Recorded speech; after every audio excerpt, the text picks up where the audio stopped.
말씀의 제목을 한번 따라해 볼까요? 오직 영원히 거할 자가 되라. 아멘. 아멘. 예.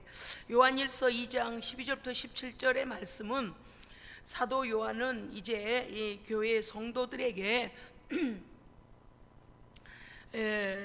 각 연령층의 성도들을 향하여서 격려하며 세상의 죄에 오염되지 말고, 세상을 사랑하지 말라는 것은 그 죄에 오염되지 말라는 거거든요. 세상의 그 사랑, 세상이 말하는 사랑, 세상이 사랑하는 것은요 하나님을 대적하는 것들입니다. 그렇기 때문에 죄에 오염되지 않도록 경계하는 말씀을 주고 있습니다. 오늘 12절에 보면요, 내가 이것을 너희에게 쓰는 것은, 이 성경을 요한일서를 너희에게 쓰는 목적이 있다. 그것은 무엇인가 하니까 너희로 죄를 범하지 않게 하려 함이라 그랬습니다. 여러분요, 모든 사람은 죄인입니까? 의인입니까? 죄인이에요.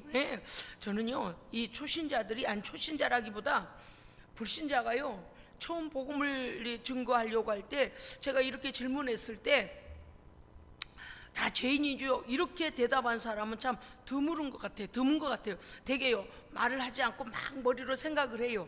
가만히 있어봐, 나는 사람들한테 피해를 주지 않고 살았는데 이렇게 생각을 하고 있는 것 같아요. 또 한 가지는요, 이제 살다가 뭐 가족들에게 상처를 줬거나 또 누구에게 실수를 했거나 막 이런 윤리적이고 이런 죄를 지었다라는 생각이 있는 사람은요, 그냥 내용 말하지 않지만 다 죄인이죠 이렇게 말해요. 그런데 그 나름대로 도덕적인 삶을 살았다라고 생각하는 사람은요 빨리 대답을 하지 않아요. 왜냐하면 죄는 너무 거북스럽거든요. 그리고 세상의 사람들이 죄인일까요 아닐까요? 그러면 죄인입니다 그러고 나면 세상 법을 보세요. 죄인 그러면 반드시 뭐가 따라요? 죄에 대한 형벌이 따라요. 그러니까 그게 싫은 거예요. 사람들이 죄인일까요 아닐까요? 그러면 어떤 것들은 죄라고 여겨지지만 내가 죄라고 인정을 하는 순간부터 뭔가 형벌이 올 것 같고 뭔가 두려운 일이 생길 것 같으니까 죄인이라는 것을 빨리 말하지 않습니다. 그런데 오늘 사도 요한은 2장에서 뭐라고 했느냐면 우리로 하여금 죄를 범하지 않게 하기 위하여 이 성경을 기록한다. 왜냐하면 우리에게는 하나님의 은혜로 말미암아 그 아들 예수의 피가 우리의 죄를 다 속죄해 주셨습니다. 아멘. 해결해 주셨어요. 그러니까 예수 그리스도 안에서 이미 죄 용서받은 너희는 이제 다시는 그 죄에 빠지지 마라. 다시는 그 죄에 다시 속지 마라. 그렇게 하기 위하여, 그래서 죄를 범하지 않게 하기 위하여 우리에게 이 편지를 썼다라고 말하고 있습니다. 또 우리는 하나님 앞에 범죄하면 어떻게 되는가 하니 아버지 앞에서 우리에게 대언자 곧 의로우신 예수 그리스도가 계시니 할렐루야 아멘. 2장 1절 2절 여러분 분명히 말하잖아요. 그는 우리의 죄를 위한 화목제물이 되어져서 온 세상에 있는 모든 자들이 하나님 앞에 돌아와서 죄인됨을 고백하기만 하면 온 세상의 모든 자들, 하나님께 돌아온 자들에게 그 대속의 은혜를 주신다는 것입니다. 아멘. 그러니까 오늘 2장 12절부터는 뭐냐면 2장 1절부터 시작하여 예수 그리스도를 믿음으로 고백하고 나의 죄인됨을 고백하여 죄 용서받은 하나님의 사람들은 이제 어떻게 살아야 되는가를 말씀하시는 것이죠. 그러니까 전혀 예수를 모르는 자들, 악에 빠진 자들에게 말씀하신 것이 아니고요. 왜냐하면 12절이 이렇게 되죠. 자녀들아 그렇거든요. 그러니까 이미 2장 1절부터 4절 안에서 5절까지 안에서 예수 그리스도를 구주로 영접하여 하나님의 자녀된 우리에게 이 편지를 쓰고 있습니다. 아멘. 그런데 우리에게 뭐라고 쓰냐면 이렇게 말하죠. 12절 보니까 너희 죄가 그의 이름으로 말미암아 사함을 받았다. 할렐루야. 사함 받고 너희는 구원의 백성이다라는 것을 다시 강조해줘요. 그러니까 죄로 인하여 너희는 이제는 어때요? 어둠의 종로로 타지 않아도 되고 죄의 결과인 사망 권세를 무서워하지 않아도 되고, 하나님 앞에서 이제는요 예수의 그 이름이 우리의 죄를 완전히 사했음을 다시 각인시켜주면서, 이제 성경에서 오늘 어떤 말을 하냐면, 아비들아, 청년들아, 아이들아, 각각 연령층을 이렇게 불러가며 성도들을 권면하고 경계하고 있습니다. 자, 먼저 13절을 보자면 이렇게 되어 있습니다. 아비들아, 내가 너희에게 편지를 쓰는 것은 너희가 태초부터 계신 일을 알았음이라. 여기에서 말씀하시는 것은 물론 실제적으로 보면은 그 연령층으로 교회 지도자급에 있는 사람들을 말하기도 하지만, 여러분요, 디모데 같은 경우는요 굉장히 젊은 목회자입니다. 그런데도 불구하고 남녀노소를 불구하고 목양을 할 만큼 영적으로 성숙한 목회자입니다. 그러니까 이것은요 실제적으로 우리의 나이, 예수 믿은 지 얼마나 됐고 하나님 앞에서 우리가 연령을 가진 신앙의 사람들을 말할 수도 있다고 하지만, 그보다 더 깊이 있게 말하는 것은 아비의 믿음을 가진 자들입니다. 아멘. 여러분요, 이거 굉장히 중요해요. 오늘 이 말씀을 잘 들어보십시오. 아비들아, 내가 너희에게 쓰는 것은 너희가 태초부터 계신 일을 알았음이라 그랬어요. 아니, 초등학생도, 물론 뒤에 또 아이들아도 나와요. 18절에 보면요, 초등학생들도 하나님은 이런 분이란다, 창조주시란다, 너를 지으신 분이야, 하나님은 온 세상의 주인이시다라고 가르쳐주면, 그 아이들도 태초에 하나님께서 계신 것을 그들이 듣고 알게 되는데, 여기서 말씀하시는 것은 하나님, 그런 하나님이라면서요, 창조주라면서요, 이것을 말하는 게 아니에요. 더 차원 높은 걸 말하는데, 무엇을 말하는가 하면, 그들 안에는 하나님을 믿고 알고 체험하여 전인격적인 하나님이 어떤 분이심을 너희가 알지 아니하냐. 할렐루야.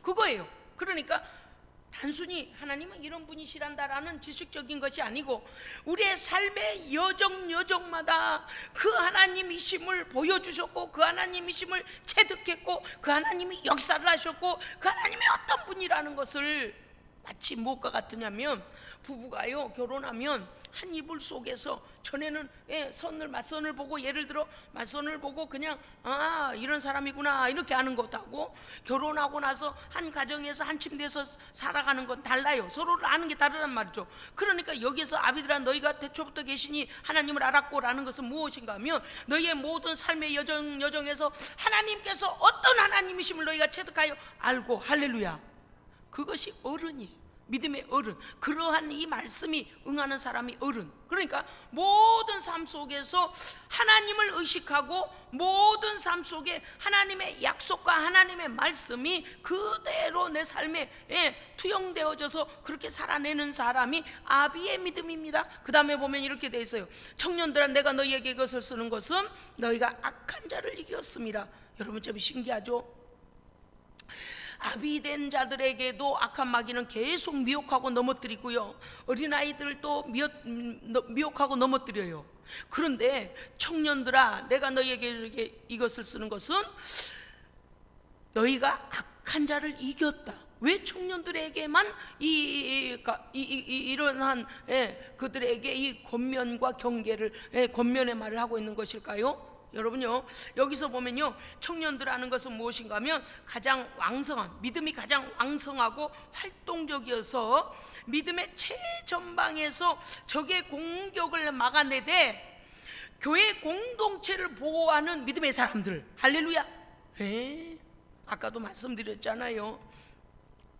70대 이후에 우리 권사님들을 이렇게 전도에 이렇게 묶어놨는데 보니까 연세들이 다 많으셔갖고, 어떤 이는 지팡이를 짚고, 어떤 이는 남의 의지에서 이렇게 다니시고, 90대까지 다 계시니까 그렇게 해요. 그런데 그분들은 실제 나가서 막 또 노방전도를 한다거나 또는 어디 뭡니까 회사에 가서 파견 나가서 예배드리러 다닌다거나 선교 활동을 한다거나 하는 데는 사실은 동행하시기가 좀 육체적인 제한이 와요. 그런데 여기에서 청년들아라는 것은 뭐냐면 연령과 상관없이 하나님 앞에서 깨어 왕성하게 하나님께 충성하고요, 교회와 성도들을 믿음으로 그들이 마귀에게 공격당하지 않도록 교회를 위해 기도하고 그들을 막아줄 수 있는 믿음이 왕성한 성도를 말하는 것입니다. 아멘. 그리고 뭐예요? 현장에 나가서 직접 뛰는 성도들.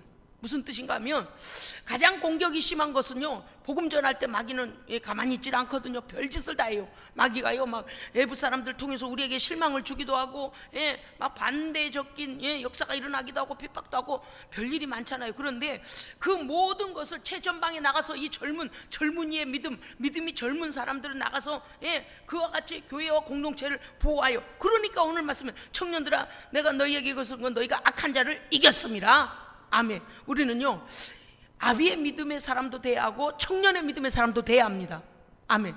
우리 교회는 특별히 이제 그렇게 연세가 많은 분이 지금은 안 계시니까 또 그렇기도 하지만 우리가요 악한 자를 이겨야 합니다. 악한 자를 이겨야 돼요. 여러분 사실은요 믿음에서 흔들리는 것은 많은 경우에 마귀에게 미혹을 당해서 그러거든요. 성령 하나님은요 우리를요 믿음에서 자빠지도록 흔들지 않습니다.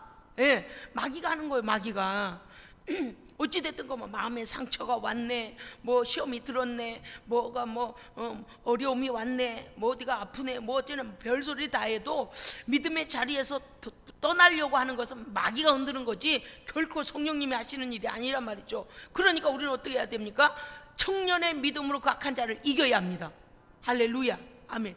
여러분 우리의 믿음은 견고해야 합니다. 내 자리가 견고해야 돼요. 여러분 보세요. 인생이 별거 아닌 것 같은데도요 굉장한 우리의 믿음 생활에 우리의 믿음 생활을 좌우하는 게 뭔 줄 아세요?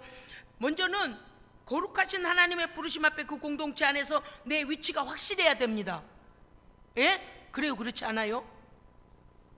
여러분 시험 들어봐서 알잖아요. 저도 시험 들어봐서 알아요.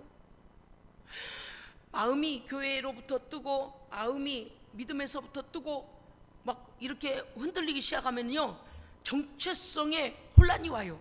그리고 어떤 교회로 가야 하나, 어떤 목회자를 만나야 하나, 하나님의 말씀은 어디가 좋을까, 뭘 해야 되나, 자기 집은 안정되어 있어 보이고 가족들도 다 제자리에 있어 보이고 직장도 제자리가 안정되어 보이는데 믿음의 위치가 흔들리기 시작하면 딱 흔들려요. 정말이에요. 이거는요 정말이에요. 세상에 내가 하나님의 그 앞에서 하나님 앞에서 믿음의 자리에서 견고한 것이 가장 축복입니다. 왜냐면요 믿음이 온전하고 하나님 앞에서 내 위치가 분명하고 내가 해야 될 바를 충성하며 나아가는 내 자리가 있게 되면 예수 그리스도께 붙어있는 사람은 어때요? 외풍이 오는 것, 예를 들어서 우리 가정에 환란이 오거나 자녀에게 문제가 생기거나 우리의 가족에게 어떤 일이 오거나 내 직장에 무슨 문제가 생겨도 어때요? 내가 가서 기도할 곳이 있고 하나님께 응답받을 곳이 있어서 할렐루야 모든 문제는 해결함을 받아요. 그런데 모든 것이 다 잘 갖춰진 것 같은데 내가 믿음의 자리에서 흔들리기 시작하면 인생 전체가 흔들린다 그 말이에요. 그래요? 그렇지 않아요? 여러분 그래서 우리는 첫째 믿음의 위치가 분명해야 됩니다. 분명해야 돼요. 웬만큼 마귀가 흔들려고 하면 여러분 거기에 절대 마음을 뺏기면 안 돼요. 왜냐하면 내가 마귀에게 마음을 뺏기는 순간 내 자리가 뜨게 되고 내 자리가 흔들리게 되면요 인생 전체가 흔들려 버려요. 절대적으로 즐거움이 없어요. 기쁨이 없어요. 왠 줄 아세요? 마음을 둘 데가 없게 되죠. 기도할 데가 없게 되죠. 영적 부모가 없게 되죠. 고아가 돼버리는 거예요. 고아가 아무데나 가서 아무데나 예배 드리면 되겠지라고 말하지만 그렇지 않습니다. 나무 하나를 옮겨가지고요 그 나무가 뿌리를 내리고 그 토양과 같이 맞춰져서 자기의 위치를 잡게 되면 옆에서 자기를 방해하던 모든 그 잡풀들과 잡초들도 다 이제 다 사라질 건 사라져요. 왜냐하면 이 나무가 강건하게 컸기 때문에 웬만큼한 것들은요 이 나무에게 못 해봐요. 그러기까지 수많은 시행착오와 비바람과 어려움과 모든 걸 맞서서 싸워 그 자리 위치를 확보했는데 그 자리가 뿌리째 흔들리기 시작하면은요 뭐 같은지 아세요? 여러분 도로에 가다 보면 그 정원수 하려고 저 깊은 산 속에서 멋지게 생긴 소나무나 멋지게 생긴 전나무나 이런 거를 어때요? 그 뿌리 쪽이 이렇게 흙을 매가지고 새끼줄로 이렇게 묶어가지고서리 큰 나무에다가 아니 저 차에다가 이렇게 큰 나무를 뉘어가지고 가지고 가는 거 여러분 보셨을 겁니다. 우리가요 믿음의 자리가 흔들리면 그렇게 돼요. 아주 뿌리째 뽑혀가지고요 어디로 가려는지 알지 못하는 그런 흔들리는 인생이 돼버려요.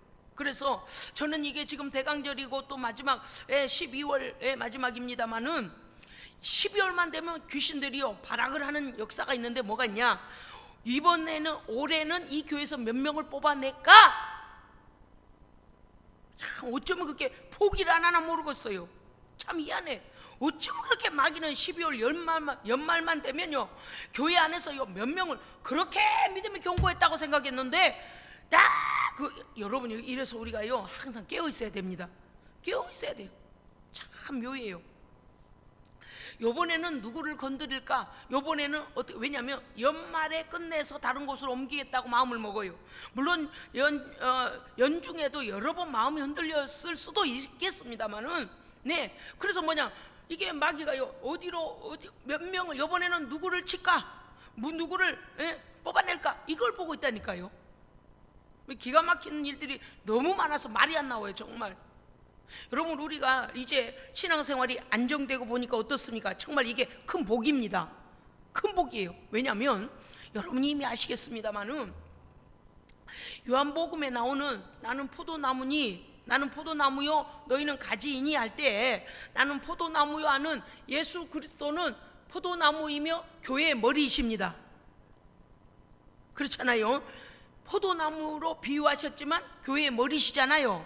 그러니까 머리 대신 그리스도 안에 있어야지 거기로부터 끊어져서 나가면 열매를 맺지 못할 뿐만 아니라 어떻게 되어져요? 불쏘시개로 던져져요.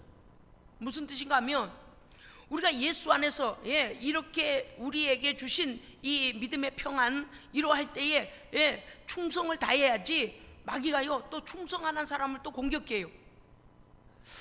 가장 제가 요새 우리 성도들에게 강조하고 싶은 것은요 믿음의 자리에서 흔들리지 마세요. 흔들리지 마세요. 뭐라 해도 코로나 때문에 많은 사람이 예배를 드리는 못 드리는 난리를 쳐도 그거는 내가 아니잖아요. 흔들리는 사람은 내가 되면 안 됩니다. 흔들리는 사람이 남은 흔들리거나 말거나 남은 예배를 안 나온다고 하거나 말거나 남은 핑계를 하거나 말거나 남은 어떤 형태로 드리거나 말거나 나는 내 자리를 지켜야 합니다. 그게 묘해요. 그게 묘해. 마귀가 역사를 해요. 이번 연도에는 어디서 누구를 뽑아낼까? 문제도 아닌 문제를 발생시켜가지고요 1월과 2월만 그래도 좀 잘 지나가면 제자리에 겨우겨우 왜 그 1월 2일에 아니 12월부터 2월까지 3월까지 왜 흔들리는 거예요? 마귀가 역사를 해요. 각 교회마다 그래요. 뿌리를 내리지 못하게 해요. 그런데 오늘 우리가 중요한 것은 아비의 믿음을 가지나 청년의 믿음을 가지나 아이의 믿음을 가지나 첫째는 믿음의 자리가 온전해야 됩니다. 아멘. 믿음의 자리가 확실해야 돼요. 그러니까 하나님께서 우리에게 이미 복을 내리시고자 하나님께 말씀을 통하여서 이미 우리에게 약속한 것들이 계속 흘러오고 있는데요. 흘러오고 있는데 자꾸 이탈을 하게 되면 어떻게 돼요? 여러분 그 말씀 드렸잖아요. 레미콘 그 차에서 레미콘이 이렇게 큰 관을 통해서 옥상 같은데 건물 위에 막 뿌리더라고요. 그런데 거기서 삐끗하면 어떻게 될까요? 옆으로 새버려요. 레미콘이 옆으로 다 새버려요. 그래서 우리는 아비된 믿음, 청년의 믿음 이것도 중요한데 언제나 자기가 하나님께서 우리에게 주신 믿음의 위치를 지켜야 합니다. 이거 중요해요. 왜냐하면 아까 마귀 사탄이 천사로 지음을 받아가지고 하나님 앞에서 어떻게 됐다고요? 범죄하여 거기에서 내려 쫓김을 당할 때에 그가 자기 위치를 지키지 아니하였다라고 에스겔서에서 말하고 있어요. 이거 중요하죠. 왜냐하면 우리의 마음이 야 나는 이보다 더 좋은 교회로 가야지, 아니 나는 또 이러이러한 데로 가야지라고 막 하는데 그런 그 안에 많은 마음 중에 어떤 마음이냐, 마귀가 교만의 마음을 불어넣어버려요. 그래서 어떻게 하냐면 우리로 교만해지게 만들고 모든 것들에 대하여 감사가 없게 만들어요. 오늘 제가 또 강조하고 싶은 것은 무엇인가 하면 예수 안에 있으면 우리의 믿음은 자라갑니다. 말씀을 듣고 순종하고 말씀을 듣고 순종하고 이 훈련이 되어지면 믿음은 자라가요. 보십시오. 이제는 청년의 믿음은 어떤, 우리의 나이의 연령과 상관없이 청년의 믿음을 가진 사람은 어떤 사람이어야 하냐면 교회와 성도와 목회자와 모든 믿음의 가정들을 지켜주는 믿음의 최전방에서 그들을 위하여 악한 자들과 싸워 이겨줘야 됩니다. 이러한 위치에 서야 되는데 자기가 자리가 없어. 여러분요, 38선 앞에서 최전방에서 이 국가를, 이 국민들을 지켜야 되는 최전방에 있는 군인이 오늘은 이쪽에 섰다가 오늘은 저쪽에 섰다가 후방에 갔다가 바닷가에 갔다 산으로 갔다 이렇게 뛰댕기고 이렇게 되면 어떻게 나라를 지키겠어요? 그래서 군인은요, 첫째 이탈을 하면 안 돼요. 한번 딱 너 몇 부대 어디 중대 어디 소대 어디 자대 비치 받으면 어때요? 전군 가기 전에는 거기에요. 군인 그래 안 그래? 군인은 자리 잘하면 탈령은요 재판 받아요. 군사 재판 받아요. 그러니까 우리가 오늘요, 우리가 하나님 앞에 감사할 것은요, 우리의 믿음이 견고하여 뿌리를 내리고, 할렐루야. 그러니까 아비의 믿음과 청년의 믿음을 가진 우리에게 하나님께서 뭐라고, 이제 너희가 내가 너희를 이제 믿을만 하구나, 할렐루야. 하나님께서도 우리를 믿어주셔야 됩니다. 이거 굉장히 중요해요. 왠 줄 아세요? 다윗을 보니 내 마음이 합한 자라 할 때에 그 온 백성을 맡겨도 되겠다라는 그러한 하나님의 마음이 있으셨기 때문에 다윗에게 왕좌를 주시잖아요. 그래서 다음 단계로 가기 위해서는 하나님 앞에 인정받는 믿음이 돼야 한다. 그런데 그러기 위해서는 자기의 위치를 이쪽으로 옮겼다 저쪽으로 다 그렇게 흔들고 다니지 마라. 나그네의 믿음은요 끝이 없어요. 그런데 우리는 너무나 은혜로운 교회를 만나게 돼서 감사합니다. 저는 너무 감사해요. 너무 감사해요. 이와 같이 우리가요, 청년의 믿음, 아비의 믿음, 이것을 다 감당하기 위해서는 자기의 위치가 견고해야 된다. 그 다음 또 가겠습니다. 아이들아, 내가 너희에게 쓴 것은 너희가 아버지를 알았으며, 이것은 앞절에 있는 말씀을 다시 되풀이하길 때에 아이들아라는 것, 이제 너희가 예수 그리스도에 대하여서 복음을 들었고 또 뭡니까? 그 아들 예수 그리스도를 왜 우리에게 보내셨는가? 하나님은 사랑이시라는 걸 너희가 이제 알았다. 그러니까 초보적 믿음이에요. 그렇지만 여기서 끝나는 것 아닙니다. 또 가겠습니다. 아비들아 14절이요. 아비들아 내가 너희에게 쓴 것은 어때요? 앞에 거 다시 반복되고 있죠. 너희가 태초부터 계신 일을 알았으며 자 14절 안에는 교회의 각 부류의 각 연령층과 영적인 연령층, 제가 말씀드렸어요. 육신의 나이만이 아니고 영적인 연령층까지도 포함하여 이 모든 성도들을 14절 하나의 문장 안에 다 넣습니다. 왜냐하면 보십시오, 아이들의 믿음도 있고요, 아이들의 수준의 믿음도 있고요, 아비들의 믿음의 수준도 있고요, 그 다음에 청년의 믿음도 있고요. 이 모든 것이 무엇입니까? 교회입니다. 교회 공동체예요. 자, 그렇기 때문에 아비들아 내가 너희에게 쓴 것은 너희가 태초부터 계신 일을 알았으며, 아까 말씀드렸어요. 삶의 고비고비에서 그 흘러나오는 믿음의 체험들과 믿음의 말씀의 역사들과 하나님의 인도하심, 그 모든 삶이 묻어있는 그러한 아비의 믿음. 그 다음에 청년들아 내가 너희에게 쓴 것은 너희가 강하고 하나님의 말씀이 너희 안에 거하시며 너희가 흉악한 자를 이겼습니다. 아멘. 여러분요, 청년의 믿음을 가진 아주 강성하고 왕성하고 하나님 나라를 위하여 적의 공격을 막아내어 믿음의 최전방에서 교회의 공동체와 주의 종과 하나님의 백성들을 보호해야 되는 청년의 믿음으로 가서 흉악한 자들을 이긴 것이 무엇이라는 겁니까? 그렇죠, 하나님의 말씀이에요. 말씀의 검, 할렐루야. 그런데 그거 아세요? 말씀의 검도요, 검을 쓸 줄 아는 자가 검을 써야 검이 되죠. 저는요, 이 말씀을 정말 오늘 이 구절만으로도 우리에게 능력되기 원합니다. 보세요, 아무리 칼장인이 칼을 잘 다루고 잘 만들고 불에다 넣었다 물에다 뺐다 해서 막 날카롭게 다 만들었는데 그것을 쓸 줄 모르는 어린아이, 장난감이나 갖고 노는 놈한테 줘봐요. 그게 칼 역할을 하나? 못해요. 그렇죠? 그럼 말씀이 검인데 검인 말씀을, 말씀의 검을 사용하려면 어떻게 해야 될까요? 기술을 알아야죠. 검을 사용하는 기술을 알아야죠. 그리고 검을 사용하는 능력이 있어야죠. 능력이 있어야 돼요. 그럼 무엇으로 그 능력이 될까요? 말씀은 검인데 무엇으로요? 믿음은 어떻게 하면 강화가 될까요? 기도해야 됩니다. 성령께서 우리에게 강한 믿음과 말씀이 믿어지도록, 그러니까 말씀을 어느 때 다룰 수 있고 어느 때 어디다 적용하고 어느 때 어떻게 말씀이 능력될 것인지를, 때를 따라 그 말씀을 사용할 줄 아는 기도의 사람이 돼야 합니다.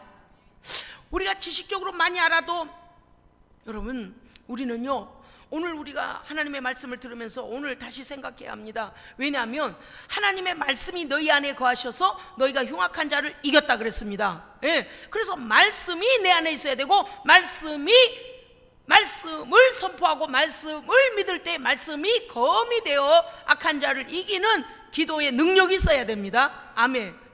그 다음에 15절 이하에는 무엇이면, 여기까지 권면하고 계속 나아가라는 거고요. 15절부터는 뭐냐?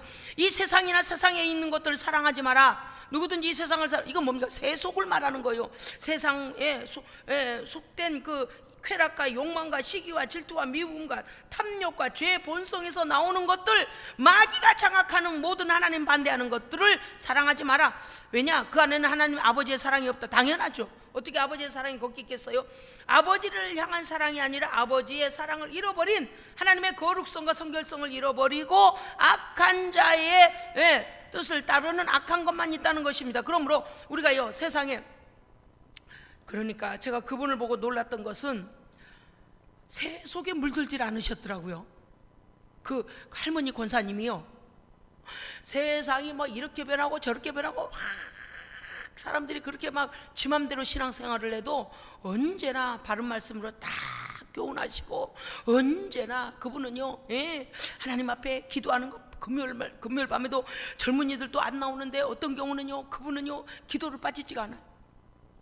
전 놀랬어요. 항상 그 성경책 가방을 이렇게 들고 다니시면서 얼마나 정말 꿋꿋하게 신앙생활을 잘 하시는지 깜짝 놀랐습니다. 여러분요, 우리가 오늘 보면 우리는 성령으로 무장하여 세상에 속지 않아야 됩니다. 성령의 사람들은요, 분별이 와요. 저거 왜 나타났지? 저거 뭐지? 좀 나를 넘어뜨리려고 하나?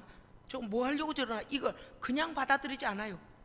말하기 전에 분별력이 오고 분별하여 결단해내는 거예요. 왜냐하면 16절 읽어주시기 바랍니다. 왜 세상의 것들을 사랑하지 말라고 했는지 16절 읽어주십시오. 시작.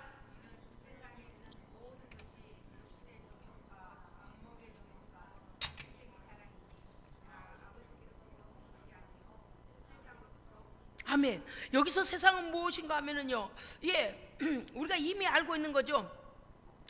새 속에 속한 것이 무엇이며, 코스몬이라고 하여, 코스모스, 세상, 하나님을 대적하는 세상을 말하는 거죠. 하나님이 창조하신 모든 것, 그거 외에 하나님, 그거 가운데서 하나님, 공중권세 잡은 자가 세력을 가지고 활동하고 있는 영역들을 말하는 거예요. 하나님을 대적하고 사람들을 범죄케 만들고 하는 모든 것들. 그러니까 이 모든 것이 보십시오, 세상에 있는 모든 것은, 마귀에게 속한 모든 것은 무엇에 어떤 특징이 있는가? 육신의 정욕과 안목의 정욕과 이생의 자랑이니, 여러분요, 이 말씀은 어디에서 시작되는가 하면 그 근원을 찾아가면 창세기 3장 6절입니다. 선악을 알게 하는 나무를 쳐다보니, 하와가 쳐다보니까 어떻게 됐다고요? 선악과 나무가 어떻다고요? 선악과 열매가요? 그렇죠. 보암직도 하고 먹음직도 하고 지혜롭게 할 만큼 탐스러워 보이더라. 이게 바로 여기 이 말씀이에요. 요한일서 2장 16절과 그 창세기 3장 6절의 말씀이 같은 말씀, 그 근본 뿌리가 같습니다. 그래서 어떻게 돼요? 육신의 정욕, 먹음직, 안목의 정욕, 보암직, 이 땅에서의 자랑, 지혜롭게 할 만큼 탐스러워서 자기를 드러내려고 하여 하나님의 위에 앉으려고 그 선악과를 먹게 되지 않습니까? 그러니까 이 모든 죄의 본성으로부터 나온 것이다. 그러니 아버지 하나님께로부터 온 것이 아니고 세상 악한 마귀로부터 온 것이라서 우리는 그것에 속해서는 안 됩니다. 아멘. 여러분, 오늘 17절 중요합니다. 17절 같이 읽읍시다. 시작. 이 세상도 그 정욕도 지나가되 오직 하나님의 뜻을 행하는 자는 영원히 거하느니라. 아멘. 여러분요, 믿음이 성령 충만해지면은요, 웬만큼에서 세상의 욕망이 그닥 우리를 흔들지 않아요. 왜냐하면 이게 급이 달라요. 급이. 세상의 것으로 나를 채워서 그것이 나로 최고의 만족을 주는 그런 수준의 사람이 있는가 하면, 영적이고 고차원적인 영생의 나라에 대한 하나님의 거룩함에 대하여 꿈을 가지고 거기에 우리의 소망이 있는 사람은요, 그거 우리의 필요한 것만 쓸 뿐이지 그것이 우리의 우상이 될 수 없습니다. 그러니까 다 지나가요. 여러분요, 희한해요. 우리 권사님들 여기 계십니다만은요, 이제 50대 후반 60대 이렇게 지나가 보니까 어때요?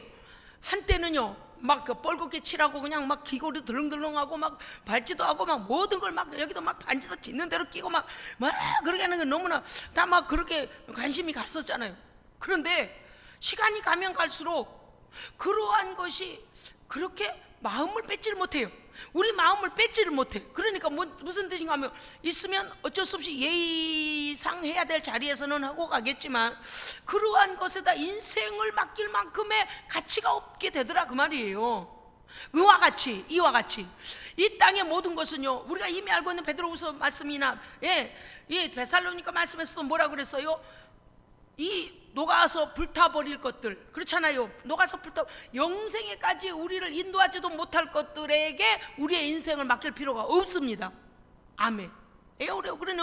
우리는 더 가치 있고 영원한 것에 우리의 목적과 소망을 둬야 합니다. 아멘. 그러니까 17절 보면 이 세상도 그 정욕, 젊은 놈들은 막 그래요. 아이고 막 이성적으로 너무 좋아서 막 난리도 그런 난리가 없대. 그런데 그거 아세요? 세상 그거 별거 아니에요. 우리가 젊었을 때는 그게 최고인 줄 알잖아요. 뭐 그 정욕 뭐든지 할 수 있겠다는 야망하고 그저 막 이성적으로 끌리는 게 최고인 줄 알아요. 그런데 그거 금방이에요, 금방. 그리고 시간이 가면 어떻게 되냐면요, 그게 뭐 그렇게 중요하다고 이렇게 돼요. 참 나만 그런가? 아이고 그거 금방 지나가. 40대, 50대, 60대. 왜냐? 너 그렇게 그것만을 위해 살아봤자, 너 그것만을 위해 이렇게 범죄하고 저렇게 범죄하고, 네 그래봤자 하나님 앞에 심판감이야. 그거 다 지나가는데 그냥 지나가는 게 아니라 심판감이에요. 그런데 이것에다 인생을 걸 필요가 없다는 것이죠. 그러므로 우리는 17절 하반절에 보면 오직 하나님의 뜻을 행하는, 할렐루야, 영원히 거하는 곳이 우리의 소망이 돼야 합니다. 아멘. 그러면 무슨 이 말씀을 이제 우리가 힌트를 얻어야 돼요. 우리가 하나님의 뜻대로 행하는 것은 사실은 세상과는 반대되는 일이죠. 왜냐하면 탐욕과 정욕과 이생의 안목과 자랑, 이 모든 안목의 정욕과 이 모든 것들 어때요? 하나님 나라를 가게 하는 일에 도움을 주는 것도 아니에요. 하나님 나라 가게 하는 일에 이거 반대적인 일 아닙니까? 방해하는 거죠. 그런데 그것을 전적으로 금욕생활하라는 것이 아니에요. 성경은요, 우리에게 이 땅에서의 우리의 육신이 누릴 것들을 다 허락하고 계십니다. 아멘. 그런데 분명한 뭐예요? 기준이 있어요, 기준이. 잠언서에 보면 이렇게 돼 있어요. 내 집에 있는 물을 바깥으로 흘려보내지 마라. 무슨 뜻인가 하면, 부부가 서로 사랑하고 그 안에서 하나님의 허락하신 그 안에서 아름다운 동산을 만들라는 것입니다. 하나님께서 우리로 하여금 이것도 하지 마라, 이것도 하지 말고 저것도 하지 말라 하면서 창조를 하셨을까요? 그런 분은 아니에요. 그런데 하나님은 어때요? 질서의 하나님이시고 우리에게 반드시 바른 하나님의 기준을 주셨습니다. 그 안에서 우리가 누리면 되는 것입니다. 그런데요, 살아보니 어때요? 세상의 것은 우리를 영생의 길로 인도할 수가 없어요. 그러니까 거기에다가 비중을 두지 말고 오히려 영원한 나라에다가 비중을 두고 하나님의 뜻을 행해야 됩니다. 아멘. 우리가요, 한 사람 한 사람이 여러분 그런 생각 들지 않아요? 이렇게 볼 때는 몇 명이 안 모인 것 같아. 그렇지만 온 세상의 만국의 열방 가운데 하나님을 아는 모든 사람들과 우리는 어때요? 하나님의 의의 나라를 향하여 달려가고 있습니다. 그렇기 때문에 우리가 예를 들어 내가 이 교회 권사다, 내가 이 교회 집사다, 그러면 어때요? 온 세상에 있는 권사들과 온 세상에 있는 집사들이 어떤 수준의 믿음으로 가고 있을까? 첫째는 깨끗해야 돼요. 첫째는 거룩해야 돼요. 할렐루야. 하나님 앞에서 말씀대로 거리낌이 없어야 돼요. 뭐 참돼야 돼요. 하나님의 성품을 닮아 참돼야 돼요. 그 다음에 성령께 순종해야 돼요. 그러니까 우리의 수준이 우리에게 눈에 보이지 않는, 물론 경쟁이라는 것은 아닙니다만은 하나님의 보시기에 합한 자가 돼야 합니다. 수준인데, 제가 아까 그랬잖아요. 수백 명의 성도가 있는데 그 깨어서 정결한 그 몇 분만 눈에 확 들어오더라, 그 말이에요. 그리고 그분들이 깨어서 교회를 위해서 지키고 기도하고 교훈하고 가르치고 이렇게 하니까 어떤 교회 교사가 오지 않아도 교회가 든든한 거예요. 에? 그러니까 젊은이들을 일깨우시고, 그분들은요 교회에 시험이 오면 바른 말로 교훈하고, 뭐 어디에서 문제가 생기면 왜냐하면 성령이 주시는 지혜가 있기 때문에 함부로 말하지도 않고. 그러니까 우리가 어떠해야 하냐면, 오늘도요 우리가 오늘 이 믿음 안에서 그런 거예요. 내가 교회 집사로서, 교회 집사면 다 집사일까요? 잘 생각해야 돼요. 루디아와 같은 평신도도 있었고요, 빌레몬과 같은 평신도도 있었고요. 성경에 하나님 앞에 충성한 사람이 얼마나 많아요. 잘 보십시오. 그래서 우리가요 우리의 신앙적 수준이 깊어져야 됩니다. 아비의 믿음이어야 합니다. 직분을 받았는데 초신자만도 못하면 안 돼요. 직분을 받았는데, 직분을 왜 주신 거예요? 하나님의 교회에 충성하라고 주신 거죠. 하나님께 충성하라고 주신 거죠. 충성은커녕 내 믿음도 못 지켜가고 흔들려. 여기 뛰내가고 저기 뛰내가고 자꾸 이렇게, 그러면 뿌리를 내릴 겨를이 없어요. 그러면 결실치 못해요. 왜냐하면 가는 곳곳마다 믿음의 환경이 다르거든요. 그러면 환경에 적응하기도 전에 또 부작용이 일어나요. 그렇기 때문에 우리는 초신자가 아니기 때문에 견고해야 되고, 그 다음은 뭘 해야 되냐면, 같은 레벨에 내가 평신도로서 하나님 앞에 부르심을 받은 이 권사면 권사, 집사면 집사로서 내가 하나님 앞에 정말 집사다운 집사인가, 할렐루야, 우리를 봐야 됩니다. 봐야 돼요. 왜? 그것은 신적인 직분이기 때문에 세상이 주는 어떤 권위가 아니고 신적 하나님께로부터 온 직분이기 때문에 하나님 앞에 충성스러운 사람이 되어야 합니다. 그러려면 어때야 돼요? 아비와 같은 믿음이 있어야 되고, 청년과 같은 강건하고 교회를 지켜낼 수 있는, 적진에서 기도로 싸워서 하나님의 교회를 보호해낼 수 있는 그런 믿음도 있어야 하고, 할렐루야. 또 어린아이 같이 순수하게 하나님의 말씀 그대로를 믿고 왜곡시키지 아니하고 그대로를 믿고 따를 수 있는 순수함도 가지고 있어야 합니다. 사랑하는 성도 여러분이요, 오늘 이 말씀은 어떻게 보면 좀 어렵기도 하고 어떻게 보면 쉽기도 해요. 저는 오늘 설교를 좀 쉽게 했습니다. 우리는 내가 나이가 많다고 하여 다 아비일 수 없고, 내가 나이가 젊다고 하여 다 청년일 수 없다. 그러나 우리 안에는 아비의 믿음과 청년의 믿음과 아이의 순수함의 믿음, 이 모든 것들을 우리가 다 가지고서 하나님의 나라를 위하여서 충성하는 충성자들이 되시기를 주의 이름으로 축복합니다. 아멘. 기도하겠습니다. 살아계신 아버지 하나님, 우리의 믿음이 나약해지지 않도록, 우리의 믿음이 흔들리지 않도록 안정의 기간에 들어올 수 있도록 인도해 주심을 감사드립니다. 이제 더 이상 마귀가 흔들지 못하게 하시고, 아버지 안에서 날마다 의의 열매에 충만하여 아버지 앞에 영광을 돌리는 하나님의 거룩한 교회와 성도의 가정과 성도들 되게 하여 주시옵소서. 우리 구주 예수 그리스도 이름으로 기도합니다. 아멘.